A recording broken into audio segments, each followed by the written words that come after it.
Fourth views, चौथा विचार, बाकी फिर करेंगे। आज राजनीति पर चर्चा करते हैं। बिहार में सत्ता का संघर्ष चर्चा में है, लेकिन इस वीडियो में इस मुद्दे से हटकर हम बात करेंगे।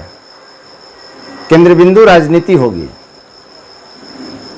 भाजपा देश में बड़ी पार्टी है, बिहार में भी अब बड़ी पार्टी हो गई है जदयू के सापेक्ष, लेकिन जदयू तीसरे नंबर की पार्टी बिहार में होकर भी भाजपा से अधिक धनवान हो गई है। यह राजनीति का खेल गजब है रे भैया। यह पता ही नहीं चलता है कि कोई राजनीतिक दल धंधा कौन सा करता है, कौन नेता कौन सा धंधा करते हैं, लेकिन किसी दूसरे व्यवसायियों से, धंधेबाजों से कई गुना अधिक उनकी आय हो जाती है और पता भी नहीं चलता कि कब कैसे उनके पास धन इतना बढ़ गया। आप देख रहे हैं फोर्थ व्यूज उपेंद्र कश्यप के साथ।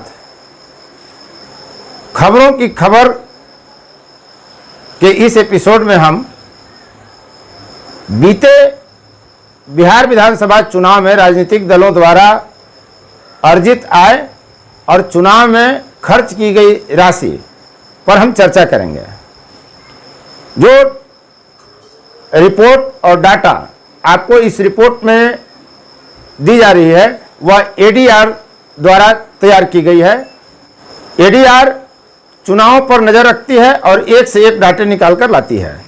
बिहार विधानसभा चुनाव में राजनीतिक दलों ने जो राशि खर्च की, चुनाव आयोग को उसका पूरा विवरण 75 दिन में दे देना होता है, लेकिन अभी तक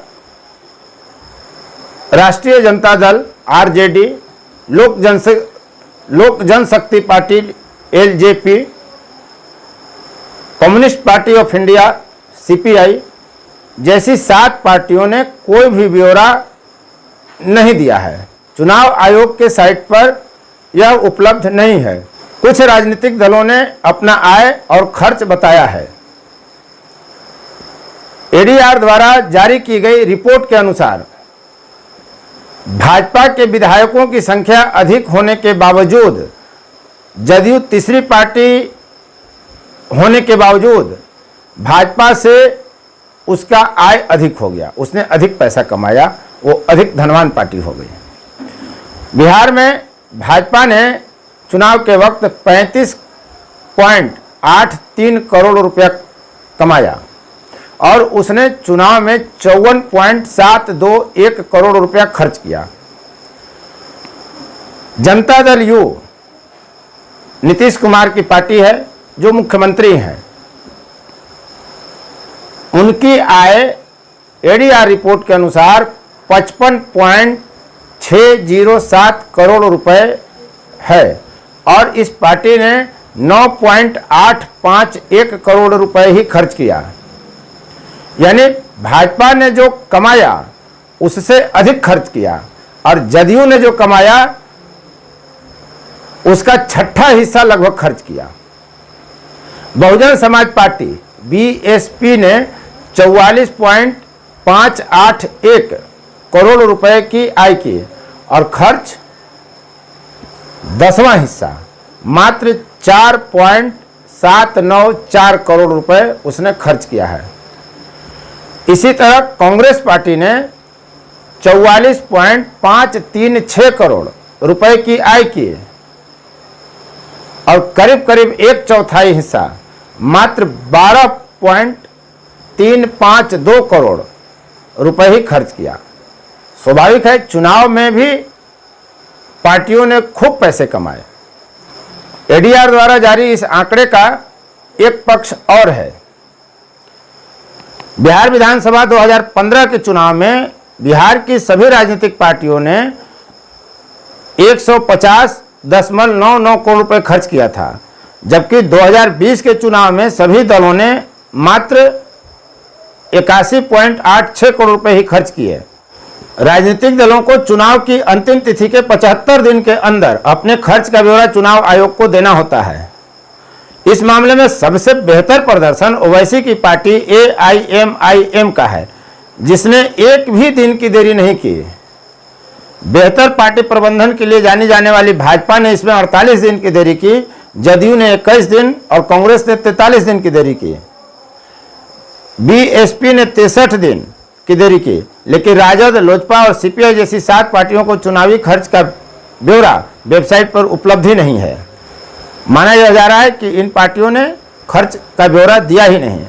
2020 बिहार विधानसभा चुनाव में राजनीतिक दलों ने उम्मीदवारों के भुगतान राशि पर सबसे अधिक 46.5933 करोड़ का खर्च घोषित किया है, जो दलों द्वारा कुल खर्च का 35.827% ही है।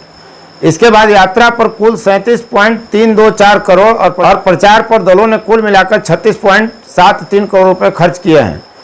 इसीलिए जनता में यह बात हमेशा सुर्खियों में रहती है, चर्चा में रहती है कि जब राजनीतिक दल कुछ करते दिखते नहीं है, उनका कोई पैसा नहीं है, तो क्या चंदे से इतना आय हो जाता है? और फिर चंदा देता कौन है? क्या बिना लाभ का कोई चंदा देता है?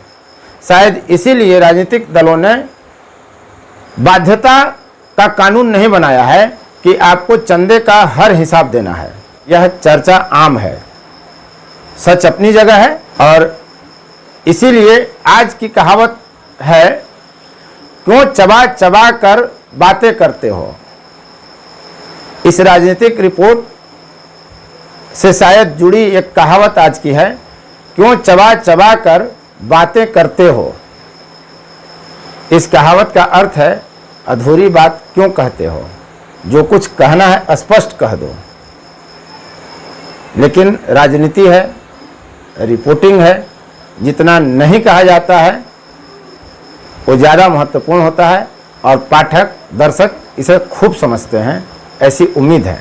यदि आपने मेरा चैनल अब तक सब्सक्राइब नहीं किया है तो कृपया करें, ताकि आपको आपके मनपसंद, आपकी रुचि से जुड़ी खबरें सबसे पहले आप तक पहुंचे। लाइक, शेयर और कमेंट करें। चलते चलते संक्षिप्त खबरों में मैं आपको बता दूं कि 1,25,000 प्राथमिक और उच्च विद्यालयों के शिक्षकों की बहाली का रास्ता साफ हो गया है। हाई कोर्ट में बिहार सरकार ने सहमति पत्र सबमिट कर दिया है कि दिव्यांगों को 4% का आरक्षण दिया जाएगा और 15 दिन में अधिसूचना निकालकर उनसे आवेदन लिए जाएंगे।